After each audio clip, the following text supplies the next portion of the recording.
Hello दोस्तों, आ गए हम अपने चैनल पर। नमस्ते पहले तो सभी लोगों को, और आई होप आप सब बहुत अच्छे होंगे।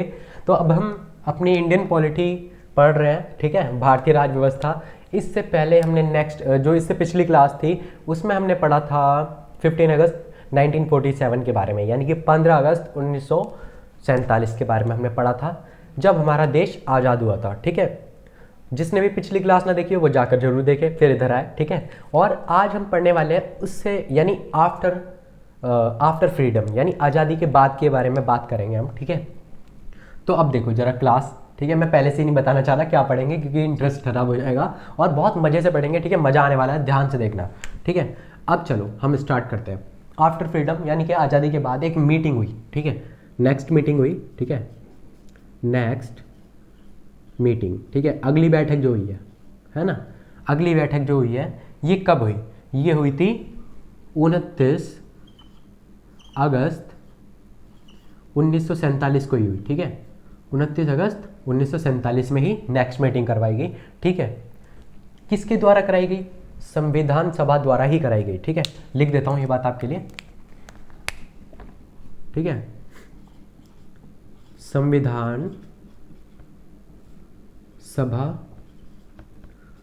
द्वारा ही कराई गई थी। ठीक है, संविधान सभा द्वारा ये मीटिंग कराई गई। क्यों कराई गई? क्योंकि हमें अपना ड्राफ्ट तैयार करना था, संविधान का ड्राफ्ट तैयार करना था। ठीक है, तो ये ड्राफ्ट तैयार करवाने के लिए बनाई गई। ठीक है, तो कौन ड्राफ्ट तैयार करेगा? ड्राफ्टिंग कमेटी तैयार करेगी, है ना, ड्राफ्टिंग कमेटी। ड्राफ्टिंग कमेटी द्वारा ड्राफ्ट तैयार करना था, इसलिए ये मीटिंग करवाई गई थी। ठीक है, अब देखो ये जो ड्राफ्टिंग कमेटी थी इसके कितने मेंबर थे? इसमें 7 मेंबर्स थे, हमारे कुल 7 मेंबर्स। ठीक है, ओनली 7 मेंबर्स थे। आई बात समझ में? अब हम उन 7 मेंबर्स के बारे में जरा देखेंगे, है ना। समझ रहे हो ना आप इतनी बात? 7 मेंबर्स थे। कितने थे? 7 मेंबर्स। और इस मीटिंग के हेड कौन थे? ठीक है, हेड कौन थे? तो हेड थे, ड्राफ्टिंग कमेटी के हेड कौन थे? लिख देता हूं, या chairman, chairman, chairman of drafting committee, drafting committee. ठीक है, या कहें अध्यक्ष, प्रारूप समिति के अध्यक्ष। ठीक है, मुख्य अध्यक्ष थे ये। ठीक है, हाँ, डस्टर कहाँ है यार? डस्टर खो गया, एक मिनट। ये थे मुख्य अध्यक्ष थे ना प्रारूप समिति के, प्रारूप समिति, प्रारूप समिति मुख्य अध्यक्ष। ठीक है, मुख्य अध्यक्ष। ठीक है, प्रारूप समिति के ये मुख्य अध्यक्ष थे। समझ में आ रहा है? या मैंने घुचड़ मुचड़ कर दिया गंदी राइटिंग में? क्षमा चाहता हूँ, थोड़ी सी मेरी राइटिंग शुरुआत से गंदी रही है, लेकिन मैं इसको सुधारने की कोशिश कर रहा हूँ पूरी पूरी। ये प्रारूप समिति के मुख्य अध्यक्ष थे। ठीक है, कौन थे? अरे हमने तो बताया ही नहीं कौन थे। वो थे बी आर अम्बेडकर। कौन? B R Ambedkar, B R Ambedkar. ठीक है, बी आर अम्बेडकर ये जो थे प्रारूप समिति के यानी कि ड्राफ्टिंग कमेटी के मुख्य अध्यक्ष थे, चेयरमैन थे, हेड थे। ठीक है, तो चलो अब हम बात करते हैं कि बाकी के अदर मेंबर्स के बारे में बात करते हैं। ठीक है, अदर मेंबर्स। ठीक है, अदर मेंबर्स देख लेते हैं कौन कौन से थे हमारे। ठीक है, तो चलो अदर मेंबर्स देखेंगे। इसको रफ कर दे रहा हूँ, नोट करते चलना। ठीक है, हैंड रिटन नोट्स जो होते हैं ना वो बहुत बढ़िया होते हैं, बहुत हेल्प करते हैं हमारी, इसलिए अपने हाथों से आप नोट्स बनाते चलो, आपको बहुत फ़ायदा होगा। तो कुछ अदर मेंबर्स के बारे में देखते हैं। ठीक है, तो जिनमें से हमारा पहले मेंबर थे डीपी खेतान। कौन थे? डीपी खेतान। ठीक है, कौन थे? डीपी खेतान। ठीक है, जिनका क्या हुआ था? जिनका कार्यकाल के समय ही इनकी डेथ हो गई थी। ठीक है, कार्यकाल के समय ही इनकी डेथ हो गई थी। ठीक है, गुजर गए थे। लिख देता हूँ ड्यूरिंग, कार्यकाल लिख देता हूँ। ठीक है, कार्यकाल के दौरान, है ना, कार्यकाल के दौरान ही इनका क्या होता है? ड्यूरिंग मीन्स होता है दौरान। ठीक है, हिंदी मीडियम वाले के लिए बता रहा हूँ। तो डीपी खेतान कार्यकाल के समय ही इनकी डेथ हो गई थी। ठीक है, तो इनकी जगह कौन आया था? इनकी जगह कौन आया था? इनकी जगह आए थे टीटी कृष्णामाचार्य। कौन आए थे? TT, TT Krishnamachari. ठीक है, टीटी कृष्णामाचारी आए इसकी जगह। इनकी जगह, है ना। आ गई इतनी बात समझ में, ठीक है। इन्होंने इनकी पोजीशन ली। अब दूसरा देखते हैं, दूसरा कौन थे आपके, है ना। दूसरे थे आपके बी एल मित्रा। कौन थे, बी एल मित्रा, बी एल मित्रा, ठीक है। इन्होंने क्या करा, इन्होंने रिजाइन कर दिया था कार्यकाल के दौरान ही, ठीक है। जब, ठीक है, इन्होंने रिजाइन कर दिया। क्यों रिजाइन करा क्यों, सॉरी थोड़ी तबीयत खराब है इस वजह से। इन्होंने क्यों रिजाइन करा, इनके कुछ विवाद हो गए थे, ठीक है, विवाद हुए थे, ठीक है। विवाद हुए किसके साथ, बी आर अम्बेडकर जी के साथ ही हो गए थे इनके, ठीक है। बी आर अम्बेडकर जी के साथ ही इनके विवाद हो गए थे कुछ, ठीक है।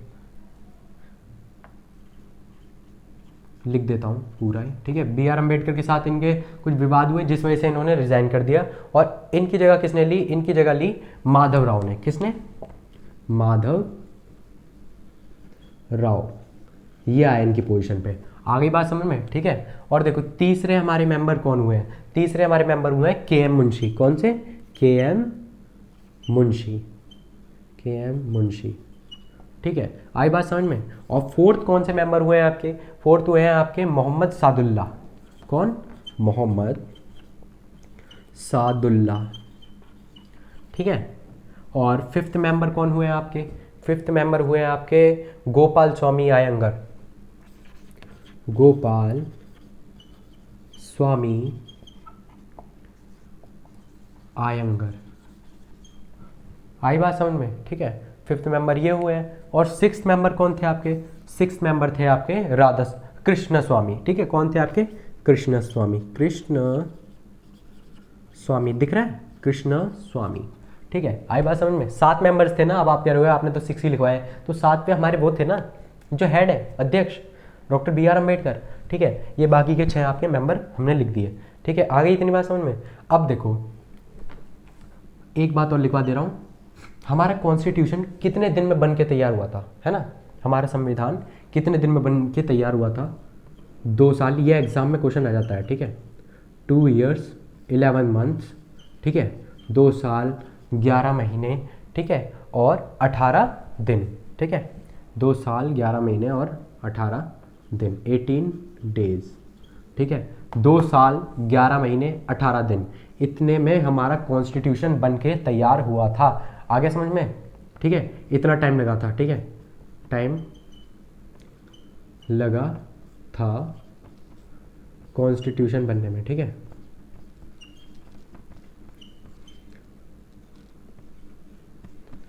आई बात समझ में, इतनी बात समझ में आ गई अच्छे से। चलो जी आगे बढ़ते हैं थोड़ा सा। हाँ, मेंबर्स वगैरह सब आपको पता चल गया, नोट करते चलना, कोई भी क्वेश्चन एग्जाम में आएगा छूटेगा नहीं। इसी तरह चैनल पे बने रहो, एक एक चीज़ आपको बहुत इंपॉर्टेंट कराने वाला हूँ, ठीक है। 0 to हीरो लेवल पर ले जाने की मेरी गारंटी है, और ये मेरी गारंटी है कि एक एक क्वेश्चन एग्जाम में आएगा। चिंता मत करना बिल्कुल भी, आपको सब कुछ आप क्वेश्चन करने लग जाओगे, प्रैक्टिस आप खुद करके देखना चाहे, ठीक है। जब मैं पढ़ा रहा हूँ बस आप लगन से पूरी मेहनत से आप पढ़ते रहो, ठीक है।